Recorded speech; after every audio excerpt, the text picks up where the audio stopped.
Hello friends, welcome to Surya சமையல். இன்றைக்கி நான் என்ன ரெடி பண்ணியிருக்கேன்னா வெண்பொங்கல் ரெடி பண்ணியிருக்கேன்.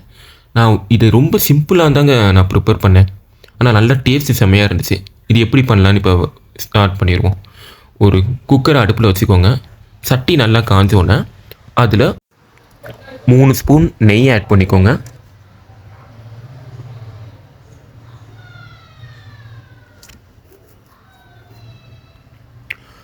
ரெண்டு ஸ்பூன் நல்லெண்ணெய் ஆட் பண்ணிக்கோங்க. இப்போ நெய்யும் எண்ணெயும் நல்லா சூடாகட்டும்.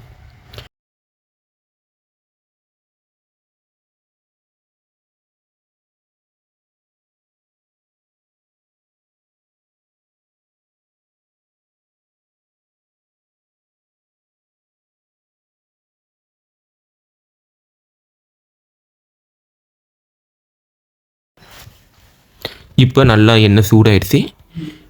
இதில் கடுகு 1/2 ஸ்பூன் போட்டுக்கோங்க.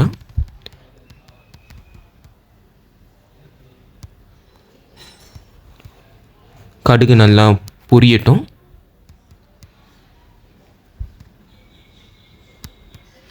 இப்போ நல்லா கடுகு பொரியுது.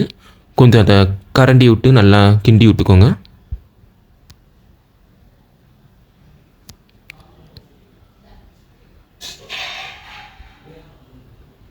இப்போ நல்லா பொரிஞ்சிச்சு. இப்போ 1/2 ஸ்பூன் மிளகு ஆட் பண்ணிக்கோங்க.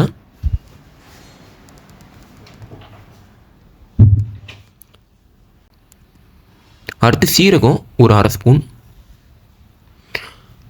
வெட்டி வச்சுருக்கேன் ஒரு பெரிய வெங்காயம், ஒரு சின்ன சைஸ், அது ஒன்று ஆட் பண்ணிக்கோங்க. கருவேப்பிலை நான் 25 இலை போட்டிருக்கேன்.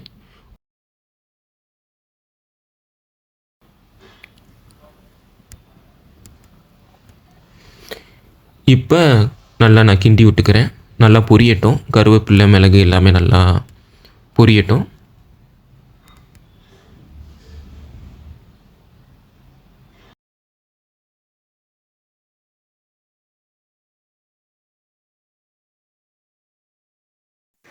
இப்போ நல்லா பொரிஞ்சிருச்சு. இப்போ நான் அரைப்படி தண்ணி சேர்க்குறேன். நீங்கள் காப்படி பச்சை அரிசி யூஸ் பண்ண போகிறீங்கன்னா அரைப்படி தண்ணி சேர்த்துக்கோங்க. நான் இங்கே காப்படி பச்சை அரிசியை ஆல்ரெடி அலசி வச்சுருக்கேன். பச்சை அரிசியும் அது கூட சேர்ந்து ஒரு 2 ஸ்பூன் பாசிப்பயிரையும் நான் கழுவி வச்சுருக்கேன். அதனால நான் அரைப்படி தண்ணி சேர்க்குறேன்.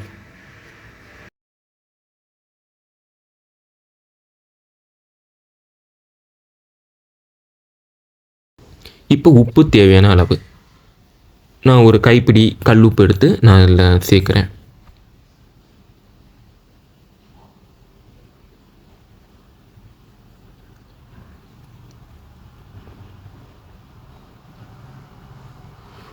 சரிங்க. இப்போ குக்கரை லைட்டாக மேலாப்பில் மூடி வச்சுருவோம். லாக் பண்ண வேணாம், சும்மா மேலாப்பில் மட்டும் மூடி வச்சுருவோம். இப்போ நல்லா கொதிச்சிருச்சு. தண்ணி நல்லா கொதிச்சு வருது. இதில் நம்ம ஆல்ரெடி அலசி வச்சுருக்க பச்சரிசியும் அதோட சேர்த்து ஒரு 2 ஸ்பூன் பாசிப்பருப்பு நம்ம மிக்ஸ் பண்ணி வச்சுருக்கோம். அதையும் நான் இங்கே சேர்க்குறேன்.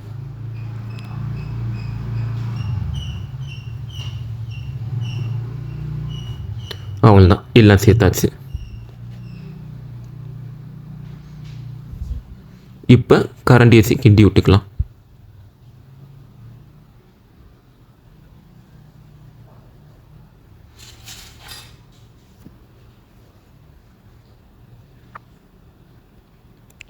இப்போ குக்கர் வச்சு மூடிடும். இது ஒரு விசில் வந்தால் போதுங்க. ஆனாலும் ஒரு விசில் வர வரைக்கும் வெயிட் பண்ணுவோம்.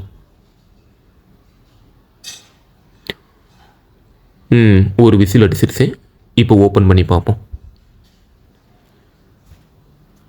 பாருங்கள், இப்போ நல்லா தண்ணி எல்லாமே வத்திடுச்சு. நமக்கு சோறும் நல்லா ரெடி ஆகிடுச்சு. பொங்கல் நல்லா ரெடி ஆகிடுச்சு. இப்போ கிண்டி விட்டுக்கோங்க கரண்டி வச்சு. ஏன்னா குக்கரில் வேகும்போது மிளகு, கருவேப்பிலை, சீரகம் எல்லாமே மேலே வந்துடும். அதனால் நல்லா மிக்ஸ் பண்ணிக்கோங்க.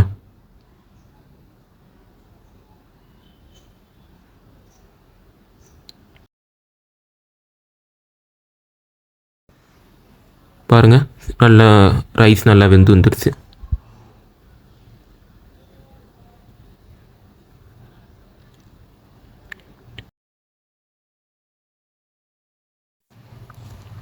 இப்போ குக்கரில் இருந்து நான் காட் பாக்ஸுக்கு நான் மாற்றி வச்சுட்டேன். அவ்வளோதாங்க, சிம்பிளான டேஸ்ட்டான பொங்கல் ப்ரிப்பேர் பண்ணியாச்சு. உங்களுக்கு இந்த வீடியோ பிடிச்சிருந்துச்சுன்னா லைக் பண்ணுங்கள், கமெண்ட்ஸ் பண்ணுங்கள், சப்ஸ்கிரைப் பண்ணுங்கள். தேங்க்யூ.